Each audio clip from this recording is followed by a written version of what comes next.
गोष्टीचं नाव आहे मुंगूस आणि साप। एका दूर कोणत्या गावात शेतकरी त्याची बायको आणि चिमणी बाहेर जात होतं। मग दोघं ते राहत होते। त्या शेतकरी शेती करायला गेला तेव्हा त्याला एक मुसाचं बाळ दिसलं झाडाच्या मागं। मुसाच्या बाळाला त्याने उचलला आणि त्याच्या घरी येऊन गेला। त्याच्या बायको म्हणला, बघ आपल्या घरी कोण आलं? पण त्याची बायको म्हणली, तुम्ही याला कुठून आणलं?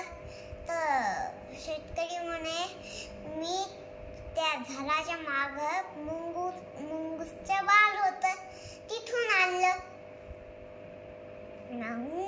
शेतकरी म्हणा, हे बायको त्याची शेतकरीची, पण आपल्याला हे लावू शकते का?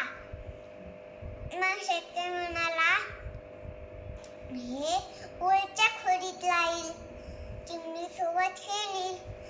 तेव्हा एका दिवशी ते शेतकरी शेती करायला गेला। मग तेव्हा होतं ना, ते चिमणी झोक्यावर बसून खेळू लागली। मग त्याची शेतकरीची बायको म्हणाली की शेतकरीची बायको मुंगूसने म्हणाली की पाणी आणायला जात आहे वड्यावर तिथं लांब। तो चिमणी सोबत तो खेळ। मग ते चिमणीला झोका देऊ लागला, खेळू लागला। तेवढ्यात एक साप आला। मग चिमणीचा जीव वाचवला त्यानं। पुन्हा आला ते साप, पुन्हा त्यानं अटॅक केला त्या मुंगूसनं त्या सापावर। तेव्हा ते मुंगूस त्याच्या मुंगुसात तो होताला लपट निघलं होतं। तेव्हा शेतकरीची बायको म्हणे, तुझ्या होताले काय झालं? मग ते शेतकरीची बायको म्हणाली, माझ्या चिमणी तू मारून टाकलं। मग मुंगूस म्हणाला चिमणीला इशारा करून की चिमणी आत आहे। तर एक छडी घेतली त्या शेतकरीच्या बायकोनं, त्याला मारू लागली, उचलला आणि बाहेर फेकून दिलं। तेव्हा त्या शेतकरीचे सगळे शेतकरी त्याला बोलत होते की माझ्या बायकोचं असं तसं झालं, साप आला, मुंगूस होता ना। मग मुंगूस त्या सापाकडे पाहू लागली ती बायको।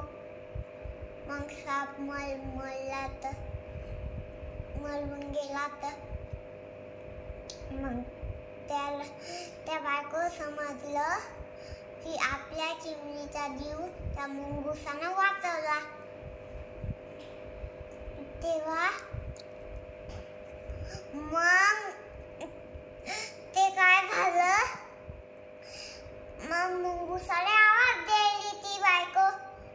मग मुंगूस इकडं तिकडं पाहत होती तर मुंगूस गेला। तर शेतकरी आला होता। मग तर एका झाडामध्ये एका आवाज आला होता कसाचा तरी। मग त्यानं पाहिलं की मुंगूस हे आपलाच आहे, छोटं बाळ होतं आपलं मुंगूस।